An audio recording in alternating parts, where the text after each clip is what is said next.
Pod das Gurias vai falar sobre educação, sobre crianças, maternidade, filhos, família e muita coisa legal. Com uma pessoa muito legal, natural aqui de Santa Maria, mas que hoje vive no Rio de Janeiro.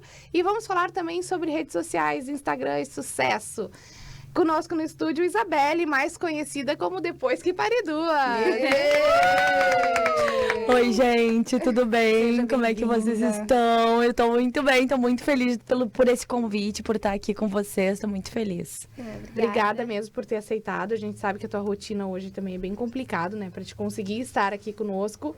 Eu sei que foi uma engenharia aí, mas enfim, deu certo. Não, deu certo. Na verdade, deu uma confusão lá mesmo de marcação de agenda que a gente se embananou, mas acho que foi porque a gente tava saindo de férias e aí eu vim pra Santa Maria, assim... recém-chegando. Eu tava recém-chegando, aí a gente teve que se organizar, mas o bom é que agora com rede de apoio, que é meus pais, que eles podem ficar com as gurias, então fica mais fácil, né, de ficar com as meninas, com as minhas filhas, a Lele e a Lívia. Posso falar? Claro. A Lele, que tem 5 anos, e a Lívia, que tem 13, e a gente sabe que sem rede de apoio, porque lá no Rio a gente vive sem essa rede de apoio, sem os nossos pais e sem ninguém, né? Então é bem mais complicado. Aqui a gente tá até mais saidinho, assim, a gente consegue fazer mais coisas juntos. E eu consigo sair para alguns compromissos sem ficar com aquele peso na consciência de que, tem que voltar correndo, tem que fazer tal coisa, e tem que buscar as meninas na escola e tal, porque daí eu sei que tá com eles e elas ficam super bem lá também. E agora, quando volta, faz como? Morrendo de saudade. Nossa senhora, é muito difícil. Sempre. Todas as nossas despedidas são bem difíceis. E, assim, elas levam um tempo pra se adaptar. E eu sei que os meus pais também levam um tempo pra se adaptar sem elas. Mas, por elas serem tão pequenininhas, elas acabam levando algum tempo, assim, tipo, umas 2 semanas até se adaptar bem. A minha mais nova, da outra vez que a gente veio, que faz uns 6 meses, ela tava um pouquinho mais nova ainda. Ela tá com 13, ela tava com, tipo... 13 e pouquinho, ela tá com 13,5 agora, então ela acordava lá em casa e ia correndo a procurar o vovô e a vovó, então era bem difícil, assim, a adaptação. Os pais são bem apegados a elas também? Muito, eles convivem assim, quando a gente tá junto, eles estão junto mesmo, e eles sentam pra brincar, e eles fazem tudo junto com elas, e carregam elas pra tudo quanto é lado, então assim, é difícil o período de adaptação, mas tu fica nada aqui que a gente até não... quando, Beli? Eu fico até dia 2 de agosto. Nossa, foi muita coincidência, porque o dia que eu te mandei o recado, fazia, muito tempo que o teu nome tava assim, Tava na mesa. Isso, será que ela vai vir pra cá? Vamos cuidar. Sabe, quando ela vir pra cá. Eu não sei o que eu tava fazendo, que eu pensei assim, eu vou mandar um recado. Eu nem sei, foi sábado de manhã, um dia bem aleatório. Você vai mandar aqui, vamos ver, ela não vai nem olhar. Vai bem certinho. Bem certinho na data que podia. É porque a gente grava um programa... Um dia do mês a gente grava 4. Os 4. Sim. Então, às vezes, a gente não consegue bater a agenda com Então, a alguns data convidados. de gravação, a nossa data já estava... Então, se tu falasse assim, eu vou no dia 21, já não adiantava pra nós, porque nós não ia conseguir Sim, fazer. não ia conseguir. Sim, se eu tivesse aqui ou voltasse um pouco antes, né? Isso, enfim, eu não ia estar... dia 19 já Sim, não foi muita sorte mesmo, porque a gente... na verdade, a gente costuma fazer essas 2 vindas, né, pro sul. Ou os meus pais vão até o Rio nos visitar uma vez por ano, e a gente vem uma vez por ano. Mas na metade do ano a gente costuma vir porque as meninas estão de férias da escola. E aí lá, como a gente mora em apartamento, tipo assim, não vale a pena ficar lá, sabe? Não tem muito o que fazer lá. E aí tem que ficar saindo todos os dias, inventando coisa pra fazer, pra, né, distrair elas. E aí aqui, como o pai e a mãe tem uma casa, tem pátio, né, tem quintal e tal, é bem mais fácil, apesar do frio, que eu tô muito desacostumada. Quanto tempo faz que vocês moram no Rio? Meu Deus do céu, a gente perde totalmente o costume. Vão fazer 3 anos. A tua pequena nasceu lá ou nasceu aqui? Não, ela foi pra lá piquituxa, assim, com meses, acho que 10 meses ela foi. Ela nasceu aqui. As 2 nasceram aqui, e aí, pequenininha, a gente foi pra lá. Ela tinha 6 meses, eu saí daqui. E vocês foram pra lá por quê, assim? A gente foi a trabalho, por causa do trabalho do meu marido, e aí acabou que a gente foi junto, né? E eu fui como dentista, na verdade, né? Eu me formei em odontologia aqui em Santa Maria. E aí eu fui como dentista pra lá. Até eu tinha um emprego já meio certo lá, que eu fui mandando o currículo antes de chegar. Porque eu pensei, bom, eu quero chegar lá, eu quero trabalhar.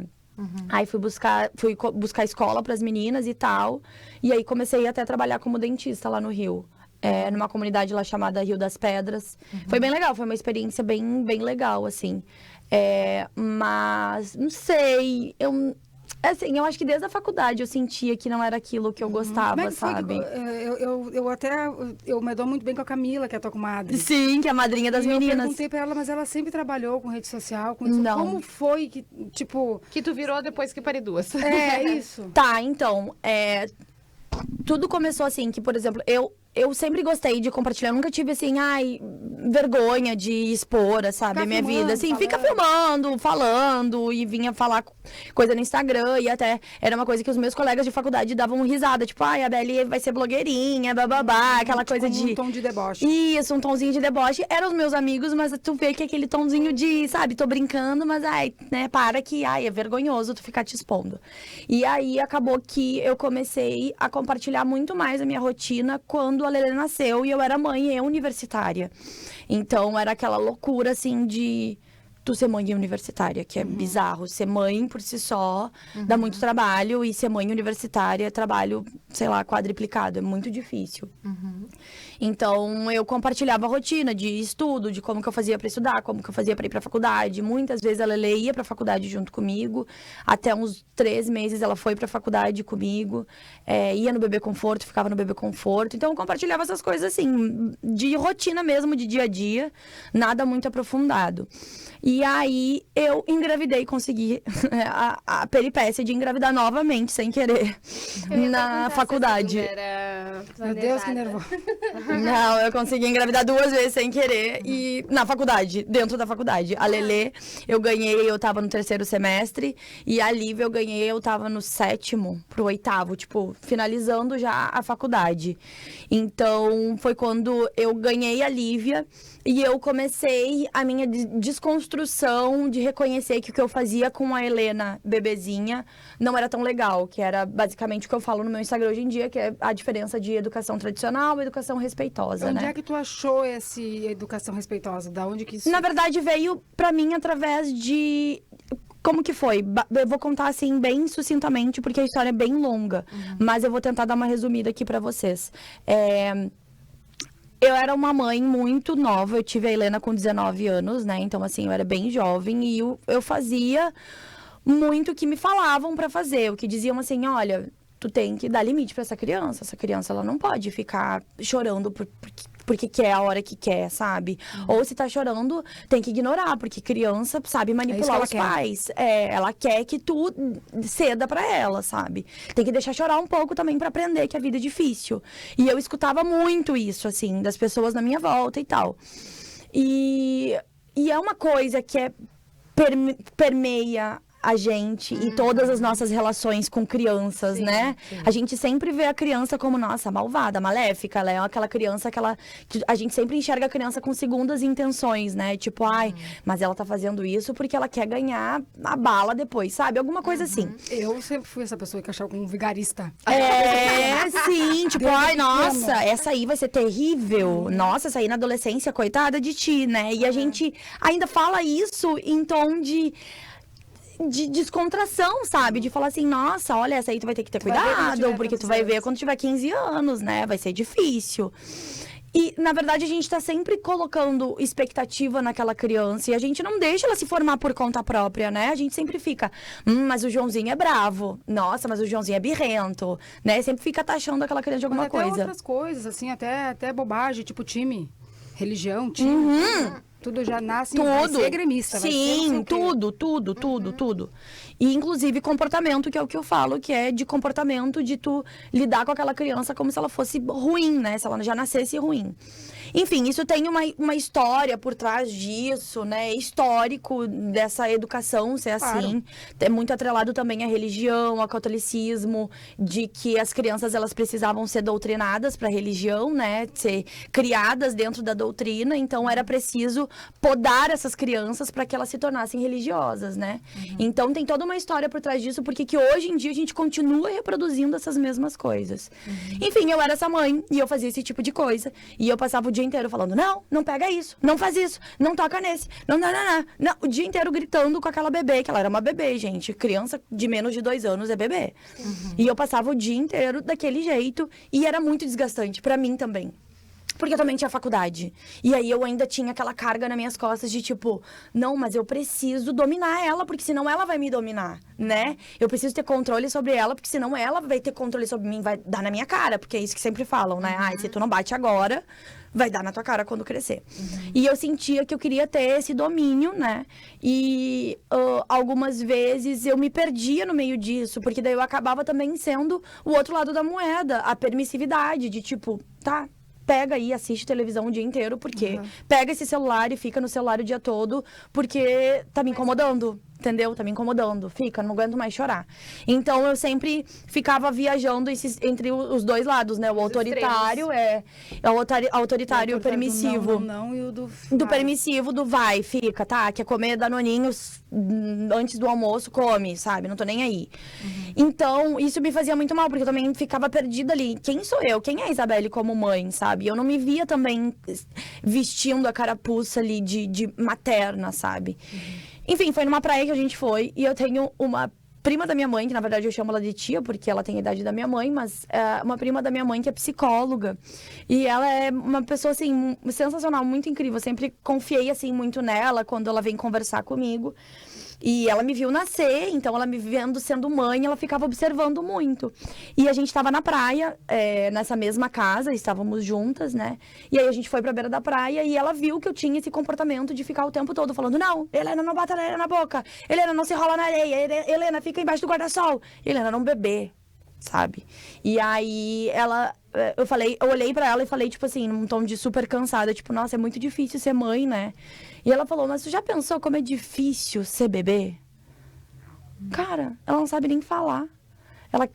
A única coisa que ela quer no mundo dela, no mundinho dela de quem recém chegou no mundo, é explorar, é descobrir, é conhecer as possibilidades de mundo. Então ela vai experimentar areia porque tá ali, porque ela é... Eu não conheço isso aqui, entendeu? Exatamente, não é porque ela, nossa, ela é muito... Ela sabe que eu não quero que ela coma areia, aí que ela vai comer. Entendeu? Que é esse pensamento. Quer andar e não consegue andar. Quer falar, não consegue falar. Não sabe dizer sobre as emoções que está sentindo. Não sabe pedir por atenção. Tipo, poxa, eu preciso de atenção. Eu preciso que vocês olhem pra mim. Eu preciso me sentir amada. Não consegue. Chora como forma de comunicação. E a gente o quê? Inibe esse choro, né? Fica tipo, não pode chorar. Não chega de choro. É feio chorar. É feio ficar chorando. Porque tá chorando sem motivo. Então, a gente realmente, naquele momento, assim, me deu um estalo tão gigante, gente, assim, que foi um negócio, assim, que eu fiquei até meio desnorteada.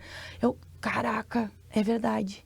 E aí, e ela é psicóloga, e ela é psicóloga infantil. E ela é focada só nisso. E aí, caraca. E aí, eu comecei, vou, de repente, procurar, pesquisar alguns livros, né, que me deem um norte sobre criação de filhos. E aí eu nunca vou me esquecer que o primeiro livro que eu comprei foi O Cérebro da Criança, do Daniel Siegel. Fica aí a indicação pra galera que tá assistindo e que quer, de repente, entrar nesse mundo e entender mais um pouco sobre desenvolvimento infantil, que foi incrível, um divisor de águas, que ele fala exatamente isso, de que a criança, ela vem no mundo crua para explorar, para descobrir o mundo. E a gente não precisa fazer com que ela se molde ao nosso jeito. A gente precisa guiar ela por essas possibilidades, né? E a gente pode guiar de forma gentil. A gente não precisa ser rude, ríspido, para que essa criança aprenda. E essa criança, ela vai aprender se a gente usar a gentileza. E muito provavelmente essa criança vai ser gentil também com os outros, vai ser mais empática, vai desenvolver essas habilidades emocionais muito mais fácil do que a criança que recebe aquele não sem nem saber o porquê daquele não, sabe? Ou recebe... Às vezes nem a mãe sabe o porquê do não. Exato. No automático, né? Exato. Muito no automático. E aí eu comecei a pesquisar. E eu falei, cara, mas eu preciso... E foi o primeiro livro que eu li. E eu falei, cara, mas eu preciso compartilhar isso com as pessoas. Aí que tu começou... E aí que eu comecei a compartilhar opiniões, né? Que não eram... não era bem...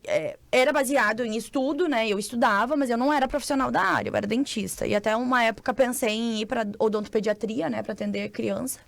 Mas aí acabei desistindo porque eu entrei no mundo das redes sociais e acabei gostando e me achando, né?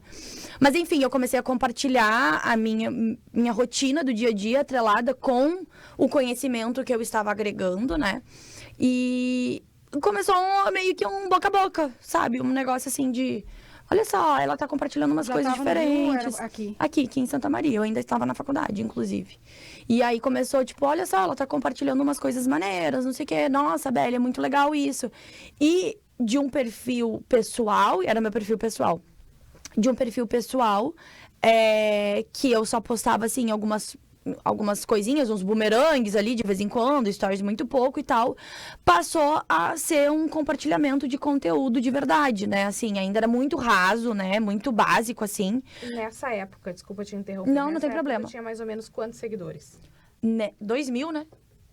2000. Acho que era 2000. Era pessoal, assim, era bem pessoal. Mas ele era um pouquinho grande porque em Santa Maria eu tenho muita facilidade de comunicação, então eu tinha muitos amigos. Mas era um lugar de amigos e familiares mesmo, assim, total, 100%. Não tinha... Sim. Aí tu começou a ver esse crescimento. E aí eu comecei a perceber, assim, é porque como um perfil pessoal, as pessoas não interagem tanto contigo, né? E aí o Instagram, o algoritmo, enfim, também não entende que é um perfil que precisa mandar para outras pessoas. E aí eu comecei a postar mais algumas coisas que dividiam opiniões, que talvez fossem meio polêmicas, né? E aí essas coisas as pessoas acabavam interagindo mais, né? Fazia alguns posts, escrevendo. Eu sempre gostei muito de escrever, então eu escrevia, né, na legenda algum pensamento, alguma coisa ali.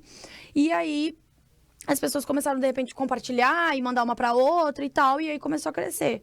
Mas foi bem de leve, assim, não foi uma coisa que... Eu ia te boom. perguntar, exato, eu ia te perguntar qual foi o momento que deu um boom, assim... E aí, teve um caso de uma denúncia que eu fiz, eu não sei se vocês ficaram sabendo na época, um professor que era da minha escola, ocorreu essa denúncia, e foi através do meu perfil, porque eu estava estudando educação sexual na infância. Qual que foi? Tá, eu não Desculpa, sei qual esse que caso foi? aí.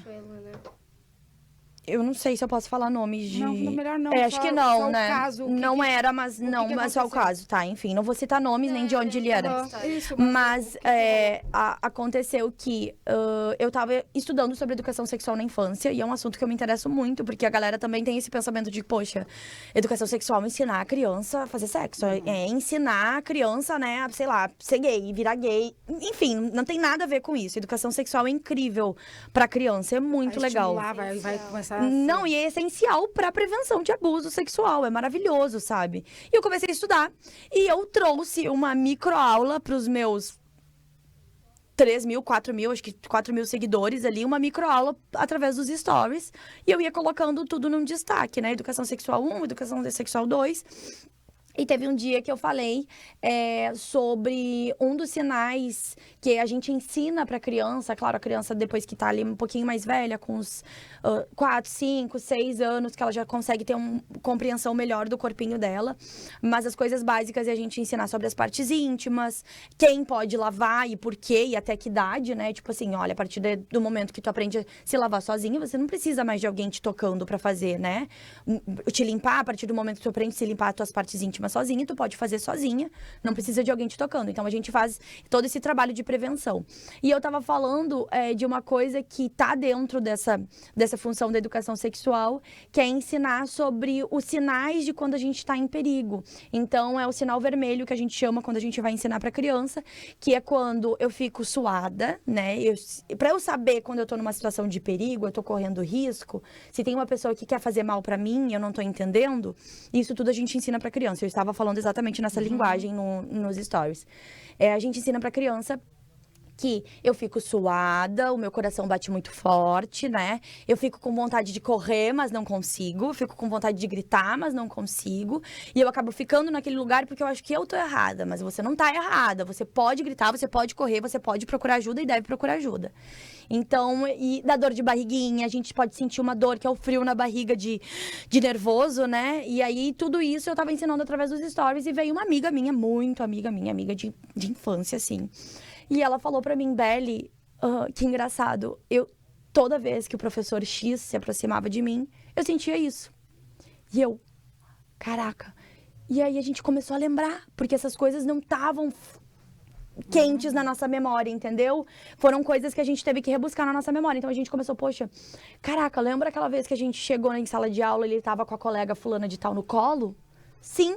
Só que na época a gente achava que o quê? Que era amiga. Eles eram amigos. E porque ele era o professor legalzão e tal. Era Foi um... em 2019 isso, eu acho, né? Foi no ano da pandemia? 2020? Acho que foi 2000. Isso, acho que foi. Foi Foi, 2020. Eu tinha saído de Santa Maria e aí foi no ano da pandemia, eu acho. Eu acho que foi. E aí a gente começou a lembrar dessas coisas. E eu tirei o rosto dela, obviamente, apaguei o rosto dela e coloquei o relato dela. Porque ele sempre chegava fazendo carinho na minha mão, né? Quando a gente ia, por exemplo, sentava nas primeiras classes, ele passava a mão na minha coxa, né? Acariciando. E eu sempre me sentia muito nervosa com aqueles toques, mas sempre achei que era eu que estava ficando nervosa por gostar dele, né? Por, tipo assim, é uma imagem de autoridade ali, né? É um professor, é um cara que tu acha que... Meu Deus, isso a gente tinha, sei lá, 12 anos. Era 12 anos, 12, 13 anos, assim, às vezes 11, né? E aí, da adolescência. Então, tu tem aquele professor, cara, que é o cara mais legal da sala de aula, né? E ele era um professor que, nossa... E a gente lembrou também de uma coisa, que quando ele tava junto com a galera, ele era tipo, uhul, galera, meus amigos, o cara. E quando ele ia nos eventos e ele estava com a namorada da época, ele tinha um medo da gente se aproximar, que ele ficava muito na defensiva, sabe? Ele ficava, tipo... duro, assim, enrijecido. Mas o que foi que aconteceu? Ele abusou sexualmente? Eu não lembro direito da história. Aí, o que aconteceu? Começou a surgir. Começou a surgir. Quando eu coloquei o depoimento dela lá, começaram a surgir outras histórias. E aí, de 5, de 10, de 20 meninas, de 40 meninas, de 90 meninas, e tomou uma proporção gigantesca. Mas assim, gigantesca. E essa minha amiga, que foi a primeira que veio falar comigo, e aí eu comecei a colocar esses relatos, porque o modus operandi era muito parecido, né? E com a minha amiga não rolou... É considerado a importunação sexual, né? Dele colocar a mão na coxa dela e tal. Mas com a minha amiga, por exemplo, não rolou. Mas com outras meninas tinham rolado coisas maiores, do tipo, eu quero namorar contigo, tu é minha namorada agora, mas aí eu vou largar minha namorada pra ficar contigo. E nós estamos falando de um cara de 40 anos pra uma criança de 12, 13. 14 no máximo, tá? Então, é bem preocupante. E aí, na época, a gente até achava, nossa, né? O professor tá afim da fulana. Romantizando. Achava o máximo, exatamente, entendeu? E o que, pra mim, foi o que foi mais apavorante de tudo, é que esses relatos, eles vinham em massa de vários professores de escolas daqui, de Santa Maria. Então, foi muito... Na época, assim, eu falei, bom, eu não posso deitar com a minha cabeça no travesseiro e ficar em paz com isso, sem fazer alguma coisa com essas informações. A minha amiga estava terminando, foi a primeira que veio falar comigo, ela estava terminando a faculdade de Direito e ela tem uma tia dela dentro, que é promotora do Ministério Público. Isso. E aí, ela falou comigo, bom, eu conversei com a minha tia, a gente pode montar um dossiê. E é válido, isso conta, né? Conta lá no tribunal, a gente pode fazer um dossiê. E aí, a gente começou um trabalho de tentar arrecadar essas meninas que tinham falado conosco, porque uma coisa elas falarem em rede social, outra coisa elas realmente formalizarem o BO, né? Sim. E aí, no fim, foi isso que deu uma proporção e deu um boom no perfil. Eu cheguei, sei lá, 8 mil seguidores. Deu o primeiro boom ali. Aí passou isso, foi indiciado, esse caso foi levado adiante. A gente conseguiu o BO, se eu não me engano, de 14 ou 15 meninas. Não vou me lembrar agora o número exato, estaria mentindo pra vocês. Mas nós conseguimos, né, levar adiante e me fortaleceu muito pra continuar com isso, porque eu deitava e pensava, poxa, foi um conteúdo que eu trouxe que a gente conseguiu fazer esse remeleixo todo, né? Indiciar uma pessoa que estava fazendo mal. Essa pessoa pode não ser presa, pode não acontecer nada, mas pelo menos nunca mais bota os pés numa escola. Nunca mais. Pelo menos aqui não, sabe? Então, pelo menos a gente... serviu com certeza. De alguma coisa serviu. Então, eu fiquei pensando, cara, é isso. Eu recebi a faca e o queijo na mão. Vou continuar produzindo conteúdo que eu já produzia. Mas assim, sem nenhuma... expectativa, e sem nenhuma expectativa de trabalho mesmo com aquilo, né? Tu fazia porque tu gostava de fazer. Porque eu gostava, e era completamente um trabalho voluntário ali, né? Não recebia nada para aquilo e passei muito tempo sem receber nada também. E aí, depois eu continuo... E uma coisa que sempre eu vi, assim, sempre me motivou muito a continuar, era sempre uma menina que falou, num podcast até, inclusive, que ela falou, olha... O segredo para te crescer na rede social e tu realmente trabalhar com isso é tu postar desde 3 seguidores como se tu fosse famosa. Porque uma hora os conteúdos chegam numa pessoa certa, que vai compartilhar e que vai chegar mais gente e tu vai continuar. Amanhã eu vou começar, então, o glamour. Oi, pessoal, vou fazer um bem, uma blogueira, assim, ó, não sei aonde. E aí, isso mexia Uma comigo. Eu rede falei, super. cara, eu vou compartilhar tudo mesmo. Aí eu fazia vídeo, fazia Reels, levava horas editando aqueles vídeos do Reels. Inferno, né? Meu Deus do céu. E aí eu fui pro TikTok pra editar os vídeos pelo TikTok, porque eu achava mais fácil a plataforma do TikTok pra editar. E aí eu postei, sei lá, 4 vídeos lá. No 5º vídeo que eu... Na verdade, eu não tinha 0 seguidores lá e sem nenhuma pretensão de fazer coisas pra lá. Era pra eu editar e levar pro Reels do Instagram, certo? E aí teve o 5º vídeo, foi a 2 milhões de visualizações, assim, em 24 horas. Foi muito alto. No TikTok? No TikTok. E aí eu comecei a ganhar seguidor lá, muito seguidor lá. Mas era vídeo do que esse que bombou? Esse que bombou falava sobre maternidade, sobre exaustão materna. Não era uma trend. Não era. E eu nunca fui de fazer trend, tipo assim, deite no colo do seu filho pra ver a reação dele. Eu nunca gostei de fazer essas trends. Eu sou aquariana, né, amores? Eu não gosto de fazer o que todo mundo tá fazendo. Eu gosto de fazer coisa diferente. Mas eu sempre gostei de fazer coisas assim, tipo... de inspiração, de trazer assim, poxa, os nossos filhos, eles querem nossa atenção. Enfim, com musiquinha lentinha por trás. Eu adoro esses vídeos, sabe? E eu gosto de fazer esse tipo de vídeo também. E vídeo de conteúdo, tipo, microaula, sabe? Dar uma aula ali de 1 minutinho, eu também gostava muito de fazer.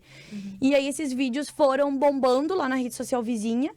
E um desses vídeos foi o vídeo da música do Minhoco. Não sei se vocês viram. Ah, tá. Que é uma mudança do vídeo da música da Minhoca, que ela fala que não dou, então vou respeitar. O Minhoco fala que vai respeitar ela. E eu postei esse vídeo, essa música não é minha, mas é as meninas... Eu ouvia essa versão. Então, as meninas vieram cantando da escola. E eu achei o máximo. Eu falei, cara, eu vou compartilhar cantando com as meninas. E aí deu um estouro que o Quebrando o Tabu compartilhou e o Mídia Ninja. Que são páginas gigantescas, né, no Instagram. E aí, nisso, eu já tava bombando no TikTok. Eu já tava, sei lá, com 100 mil seguidores. Porque o TikTok é muito rápido. Muito rápido. A coisa flui lá muito rápido.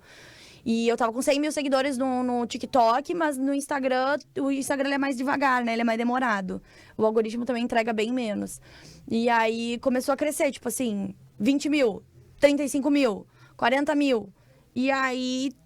Foi indo. Quando bateu os 100 mil, acho que foi, que começou a crescer muito rápido. Muito rápido. Tipo, ganhar... Começou a entregar. Entregar mais, muito. Entregar mais. E aí, quando bateu 100 mil ali, começou a bombar muito. E eu tava ganhando, acho que, sei lá, uns 5 mil, 7 mil seguidores por dia. Era muita gente que tava entrando, muita gente. E desde então, ficou assim, acelerado, sabe? Ele tem quedas, né? Ele tem altos e baixos. Tem vezes que a gente ganha pouquíssimo seguidor. Mas tem... Mas que também vai formando um nicho ali também, né? Perde. Exatamente. Não, e tem aquela coisa de criar a comunidade, né? De tu E, na abraçar verdade, aquelas pessoas. O mais importante é tu ter os teus seguidores fiéis ali, quem realmente compartilha, quem assiste Nath. realmente, né? Nós temos que fazer um intervalo. Não tem problema. Eu tava aqui, ó, eu tô que nem espectadora aqui, eu não vou falar. Isso, a gente fica assim, Eu sabe tenho que a 2 Nath filhos é a também, única né? mãe Então eu aqui tô aqui no... só aprendendo, ó. A Nath é a única mãe aqui no rolê. Que idade eles têm? O meu menino tem 5 também e eu tenho um menininho de 1 ano. Bem novinho ainda. Meu Deus do céu. Um bebê, né? Menor de bebê. Menor de 2 anos é bebê.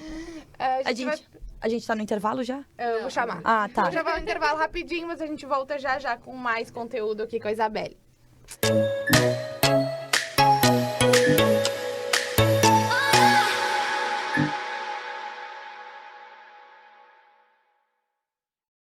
Quer elevar a sua autoestima? Chegou em Santa Maria a Clínica Estética Face Doctor, especializada em rejuvenescimento e harmonização facial. A clínica conta com atendimento especializado, que se destaca pela qualidade e sensibilidade com cada cliente. Oferece procedimentos não invasivos, como botox, ácido hialurônico, fios de sustentação, bioestimuladores de colágeno e lipo de papada. Agende uma avaliação e descubra qual o tratamento ideal para a sua pele. Na Rua Marechal Floriano Peixoto, 1357.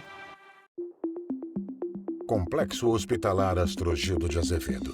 Centro de referência em saúde no interior do Rio Grande do Sul. Uma estrutura que integra o Hospital Astrogildo de Azevedo, a Policlínica Provedor Wilson Aita e o Hospital Alcides Brum, reunindo uma equipe multiprofissional e equipamentos de tecnologia de ponta para ser referência em múltiplas especialidades. Viajar com acompanhante a Dubai ou dirigir rumo ao futuro em um carro elétrico 0 km? Promoção Futuro Próspero Unicred. São mais de R$1 milhão em prêmios incríveis para quem investe no amanhã. Invista a partir de R$5.000 na renda fixa Unicred e concorra a um Mini Cooper elétrico, 20 viagens com acompanhante para Dubai, 20 iPhones, 10 MacBooks Pro e muito mais. Participe!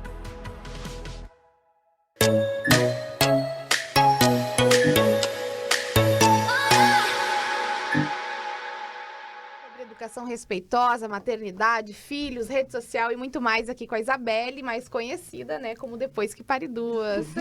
Isabelle, de onde que surgiu esse nome, né? Tipo, foi porque tu mudou depois da segunda filha mesmo, ou não? Foi. Depois da segunda filha. Na verdade, foi depois daquele episódio que aconteceu Na com praia. o professor. Não, tá. Com o professor. E nesse episódio, eu ainda tinha meu nome pessoal lá, acho que era Isabelle G, alguma coisa assim, o meu perfil. E aí eu comecei a pensar, poxa, eu posso criar um conteúdo mais direcionado para mães, né, pais e cuidadores, enfim. Talvez mudando meu nome eu consigo alcançar essa página mais profissional, de repente, pensei. E aí eu testei vários nomes diferentes e eu, sei lá, me deu uma luz assim no meu cérebro, na minha cabeça. E eu falei, nossa, Depois que Pare Duas. Depois que Pare Duas. Aí eu fiquei, Depois que Pare Duas. Mas será que pega? Esse nome é gigante, sabe? Depois que Pare Duas. Aí eu fiquei um dia, assim, ainda matutando, sabe? Esse nome, pra ver se eu digeria ele. Eu falei, quer saber? Vou tentar, vou ver se dá. Daí deu. Aí coloquei Depois que Pare Duas e pegou muito, assim. Tanto é que tem gente que não sabe nem meu nome. Nós temos que chamar Depois que Pare Duas. Porque não tem gente que não sabe meu nome. Tem gente que Tá, mas fala, assim, ó, a Lívia, a mais nova. tu criou ela desde o início. Desde o início, sim. Dessa Porque daí maneira foi aí, tu posta nas nessa tuas redes. praia, eu dei essa mexida no meu cérebro, né? Que eu falei da praia que a prima da minha mãe falou comigo. E aí eu fiquei instigada com o assunto, comecei a pesquisar. Mas isso é um processo de desconstrução muito grande e muito longo. E eu ainda estou dentro dele. Isso que eu ia te perguntar, tu ainda te vê cometendo coisas de uma Claro. maternidade normal, assim? Com eu digo normal certeza. porque, tipo, eu sou uma mãe... Tradicional. Eu sou uma mãe tradicional. Exatamente. Sim, com certeza, com certeza. Isso é uma desconstrução que envolve muitos fatores. Tem muitos fatores envolvidos. Eu ainda me considero privilegiada da forma como eu fui criada, sabe? Então, acho que pra mim talvez seja mais fácil do que pessoas que, de repente, apanharam a infância inteira. Isso aí nós estávamos conversando, eu e o José, esses dias, sobre o bater, né? Aham. Que eu comecei a me questionar esse tempo atrás sobre isso, porque Deus me perdoe se alguém... Eu não acredito até que eu vou falar isso, mas eu sempre fui uma pessoa que eu disse, como assim não vai dar um tapão? Mas se eu dou uma coça, eu rebento. Exatamente isso. Sim. E eu fiquei pensando, sabe no que eu fiquei pensando? Eu fiquei pensando assim, ó, em que momento, por exemplo, na verdade eu sei quando foi que eu pensei sobre agressão, mas eu não vou entrar nesse assunto agora. Mas eu pensei no seguinte, assim, ó, se isso aqui é inadmissível, por que é admissível com uma criança, entendeu? Por exemplo, assim, ó, em que idade que é estipulado que eu não tenho que bater porque eu não gostei do que é isso? Que tu para, né? Que idade que é estipulada? Até essa idade aqui eu tô batendo pra educar. Aham. A partir de agora é agressão, é crime, não dá pra fazer isso. Exatamente. Onde que essa linha começa e onde que essa linha termina? Eu tô te dizendo isso, mas eu não sou mãe, entendeu? Não Sim. sei te dizer, se não vou dar um beliscão fazendo de conta que não... Sim, não, entendeu? não. Sou mãe, não posso dizer assim, não tô criticando quem faz, mas eu estou, antes de ser, me perguntando essas coisas. Mas isso é ótimo. E o José, isso é maravilhoso, porque conversa. a maioria de nós, a gente entra de cara na maternidade normalizando isso.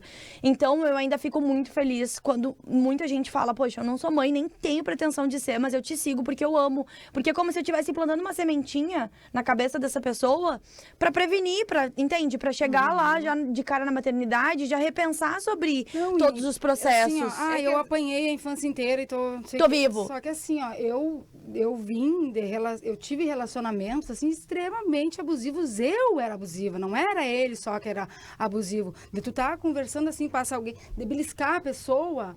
Então assim, ó, e aí quando eu entrei em outro relacionamento, que é com o meu atual relacionamento, eu fiz alguns tipos de coisas, assim, com ele, que ele achou, assim... Tipo, pelo amor de Deus, né? Tipo, que se é liga. isso, sabe? Tipo assim, ó, como que tu acha que tu pode me beliscar? Aí foi esse exemplo que eu usei pra ele quando a gente tava falando sobre criar filho, nesse negócio de palmada e tal, de lei da palmada e coisa. Sim. Ele falou assim, ele falou sobre que ele apanhou, que ele não acha que seja uma coisa que vá fazer um mal extremo à criança. Aí eu trouxe esse questionamento, e como que quando eu te belisquei em certo momento, tu achou isso extremamente horrível e uma criança não é? Sim. Tu acha que tu vai educar, tu acha que eu te eduquei aquele dia? Eu te eduquei, te dando um beliscão, dizendo, não quero que tu olhe pra fulana, vou te dar um...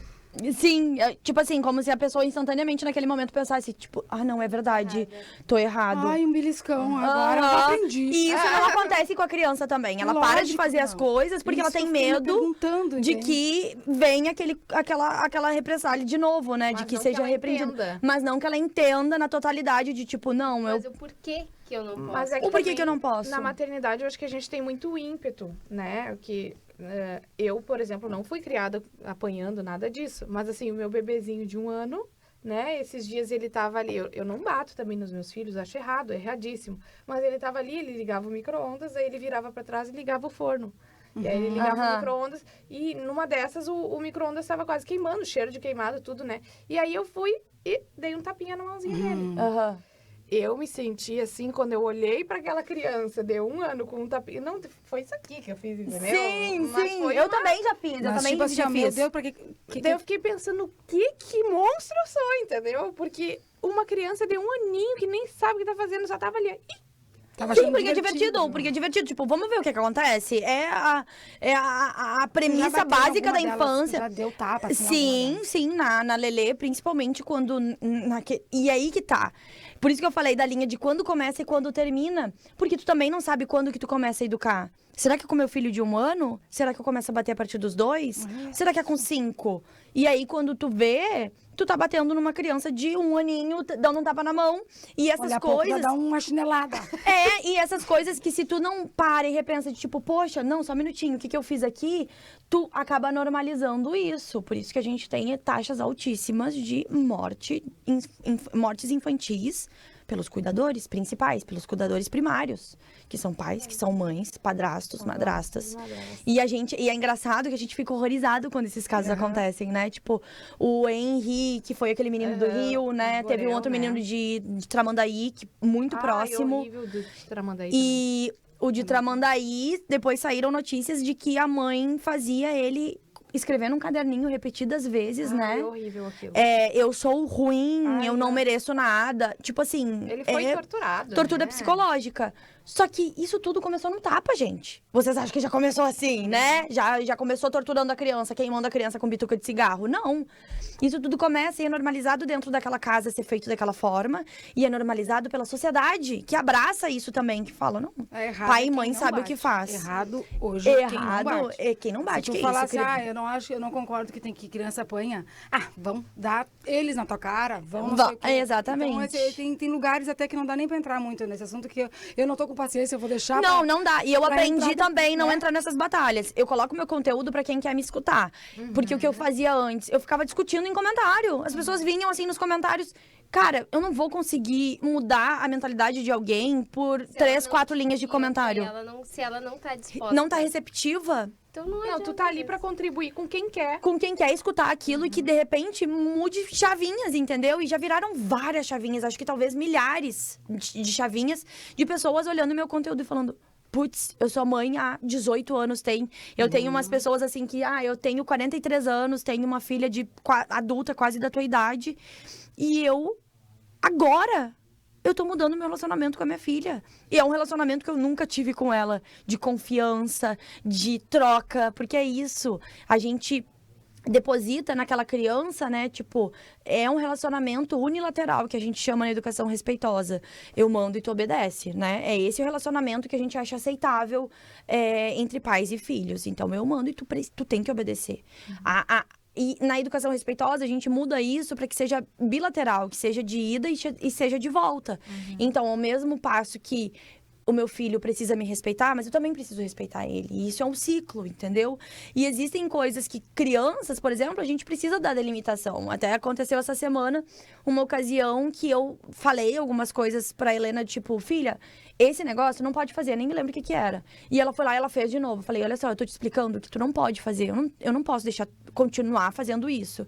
E ela olhou pra mim e fez, eu não posso deixar de continuar fazendo isso. E eu falei, olha, tu tá sendo desrespeitosa com a mãe, porque eu não te imito quando tu fala. Mas isso também tem um pouco do ego ferido, né? Do ego de adulto que... Tá de dizer, tipo, eu nunca pude fazer isso com a minha mãe, como é que essa criança tá fazendo comigo? E essas coisas tu precisa trabalhar. De o que é Na hora respeitoso. mesmo do inferno. Não, o que realmente é desrespeitoso, né? Não é legal, por exemplo, ela falar isso na sala de aula pra professora. Quando a professora falar pra ela, poxa, Lelê, tem como tu fazer tal coisa? Não é legal, isso é desrespeitoso, entendeu? Então, a gente vai ensinando isso e vai através da conversa e muitas vezes... Hoje em dia, bem menos do que antigamente. Mas algumas vezes eu ainda perco a cabeça. Tipo, chega! Pelo amor de Deus, eu não aguento mais! Mas uma coisa que eu trabalho muito na minha rede social é que a gente não tá buscando ser perfeita. Até esses dias eu postei lá, nem madre, nem Buda. Eu só quero ser respeitosa, sabe? Eu não sou madre e Teresa de Calcutá. Eu não sou Buda, porque as pessoas olham e tem essa imagem de... Ai, é muito calma. Nossa, que pacienciosa. A criança tá A casa é uma paz. A casa é super harmoniosa. E não tem disso. Eu sempre falo, a gente não tá buscando a perfeição. E não tem como a gente chegar nesse nível de perfeição. Nem sendo da tradicional, né? Da educação tradicional, nem sendo da respeitosa. A diferença é o que a gente faz com esse erro depois que a gente grita e esperneia. Chega, fiquem quietos, eu não aguento mais. Falar, poxa, num momento depois ali, né? Um momento que seja genuíno, né? A gente falar, olha só, eu errei de ter gritado, eu não queria ter gritado com vocês, eu fiquei sobrecarregada. A culpa não foi de vocês, né? Eu não queria realmente que vocês estivessem fazendo X coisas. Mas você não pode admitir nunca que gritem contigo desse jeito, ou que falem dessa forma contigo, ou que te bata, né? Às vezes eu recebo relatos de mães que são perdidas ali no maternário por causa da educação tradicional e fala, poxa, eu bato no meu filho, me sinto a pior pessoa do mundo. Então, chega e fala, olha só, me desculpa, tu não pode admitir que ninguém bate em ti. Ninguém pode bater em ti. Violência só gera violência. Então, a gente trabalhar isso. E, gente, contra fatos não há argumentos. A gente sabe que os índices de serial killer, tá? As pessoas que matam, psicopatas. Foi criado como? Foi criado num lar, assim, super... Olha só, filho. Tomando uma coça Claro por que dia, no mínimo. Não. Foram infâncias com um lar muito conturbado de violência, de pai que batia na mãe, de pai que era alcoólatra, de mãe que não sei o quê, de pais que abusavam, de padrasto que fazia isso. Então, assim... É tudo isso. E muitos de nós apanhamos e a gente não morreu realmente, né? A gente é sobrevivente. Mas é isso que eu quero pros meus filhos. Eu quero que meu filho seja um sobrevivente. Chegando lá com 25, 26, 27 anos, não consiga compartilhar a vida dele comigo. Não consegue chegar por trás de mim e me dar um abraço sincero, sabe? Falar, mãe, eu te amo. Muitos de nós não conseguimos fazer isso hoje como adultos. A gente até tem aquela convivência ali de pai e de mãe, né? Mas é aquela coisa assim que tu não... Até te sente estranho, às vezes, de falar de ter um contato físico, verdadeiro e genuíno. Dá um beijo. Dar um beijo no meu pai, deitar no colo da minha mãe, entendeu? De ter essa troca, né? A gente fala muito em troca, de ter esse relacionamento de troca. Eu apanhei, né? Apanhei também. Só que hoje...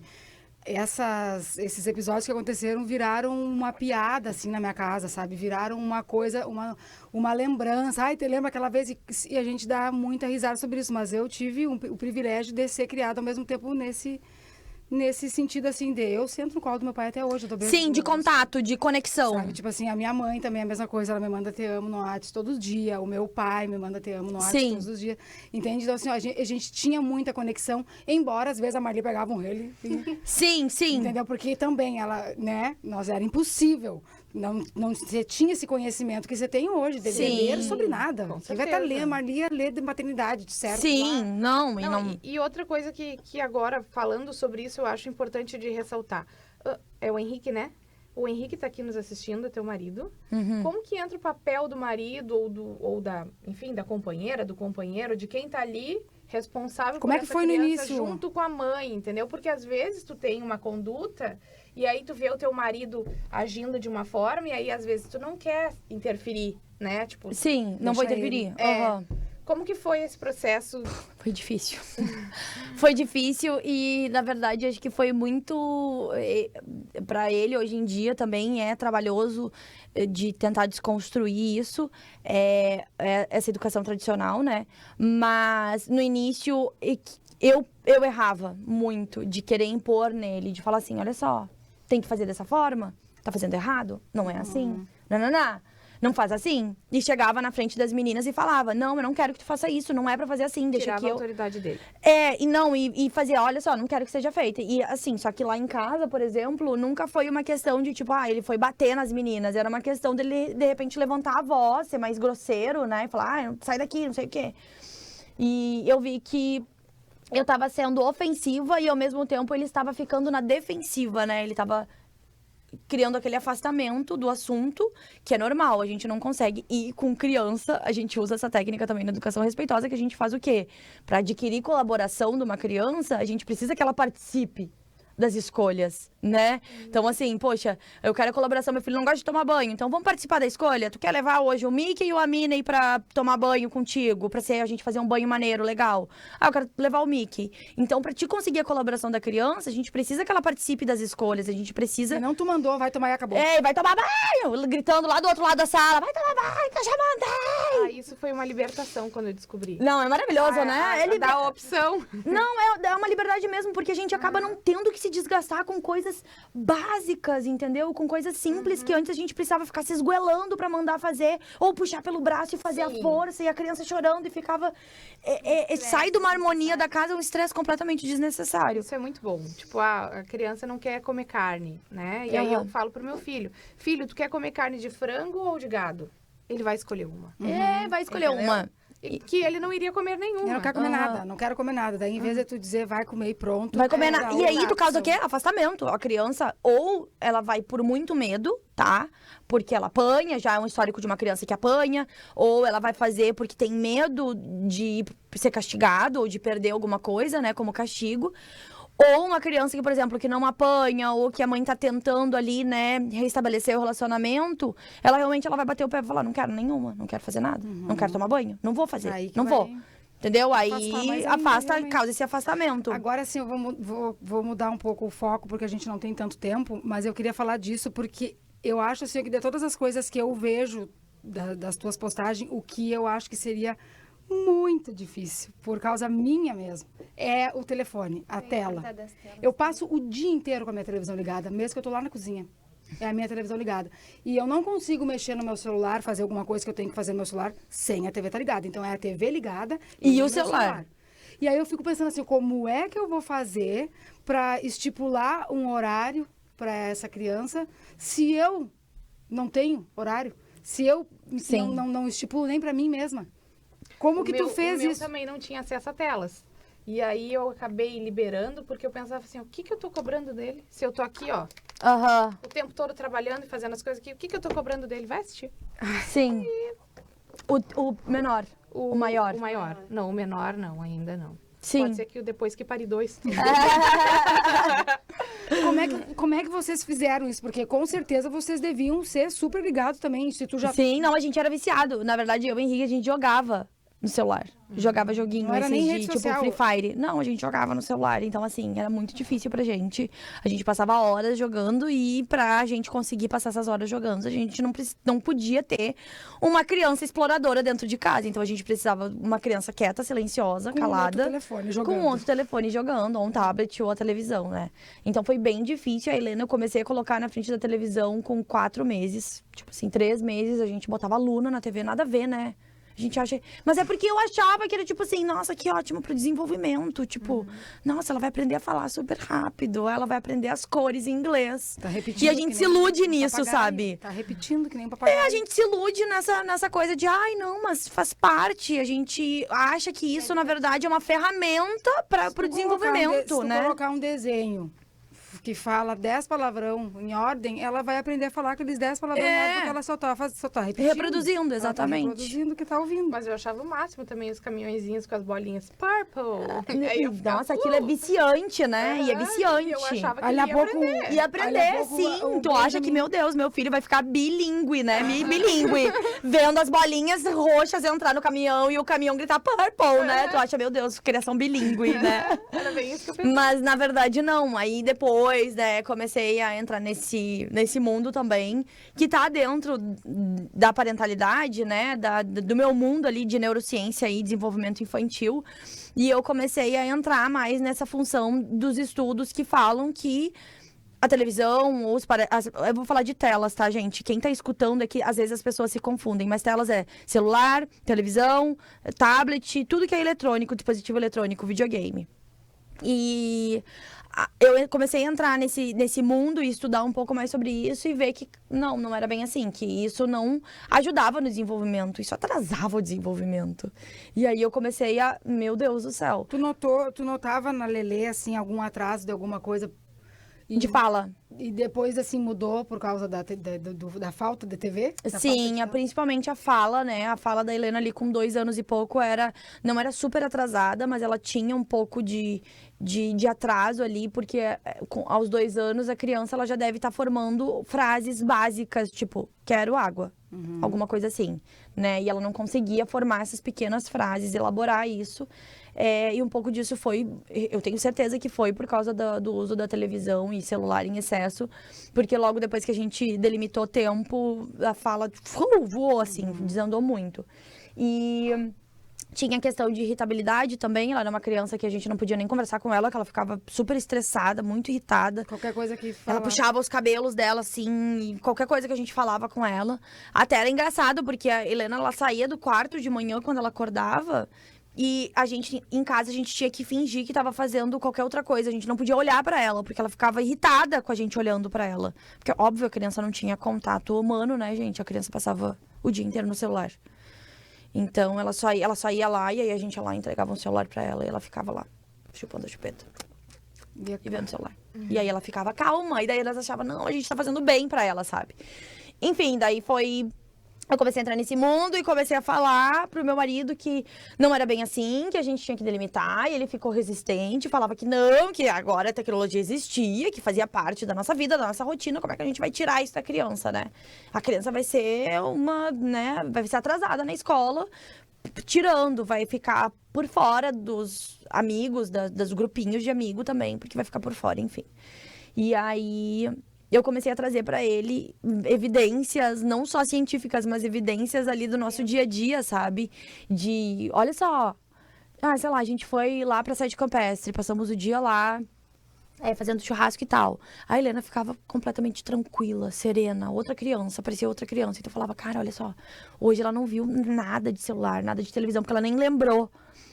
Percebeu como ela ficou mais tranquila? Foi assim, foi instigando a gente aquilo, né? Até que ele foi absorvendo isso. Putz, é verdade. Hoje em dia, ele é mais chato do que eu com essa questão de televisão. Tipo, lá em casa, se meus pais, né? Agora que a gente tá aqui no Pai e na Mãe, se eles ligam uma televisão, tipo, à noite, e já deu o tempo delas de manhã, o Henrique já fica... assim, com o resto da casa daí, entendeu? Por exemplo... A gente não assiste.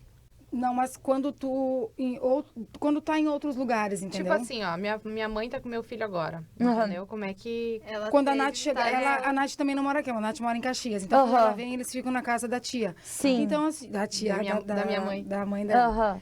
E aí, entendeu? Como que tu faz na casa do outro, assim, não, agora, ó, acabou a TV aqui. Então, eu costumo falar assim, cara, isso aqui não é ditadura militar, entendeu? A gente também não tá, meu Deus do céu, 2 minutos, 20 minutos de tela a mais, fora da rotina, não vai matar a criança, entendeu? Não é isso. Exato.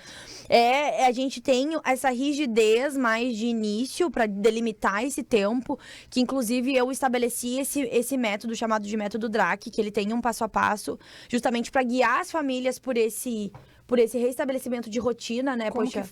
Tem um passo a passo, então... Tem um passo a passo. Eu criei esse passo a passo baseado no que eu vivi com a Lelê e como realmente funcionou. E aí eu fui testando esse método antes de vender ele como livro, né, pra abranger ele pra mais pessoas, levar ele pra mais pessoas. Eu fui testando esse método com famílias que eu atendia no individual, sabe? Poxa, vamos testar o método DRAC? Vamos aplicar ele na casa de vocês, né? Porque vinha com várias reclamações de tipo, nossa, meu filho é muito birrento, o meu filho tá com atraso de fala, o meu filho não fica sem o celular, não. Vamos testar um método? Vamos ver se vai funcionar, como que vai ser? E assim, era incrível, sabe? E resolvia 99% das vezes, e quando aquele 1% não resolvia, a gente via que era mais resistência dos pais a ter que lidar com a dificuldade que é ter uma criança em casa, sabe? Então eu percebia que era mais essa resistência de tipo, eu prefiro ficar na minha zona de conforto e manter o meu filho em silêncio, porque não é fácil, né? É uma coisa bem difícil de tu fazer.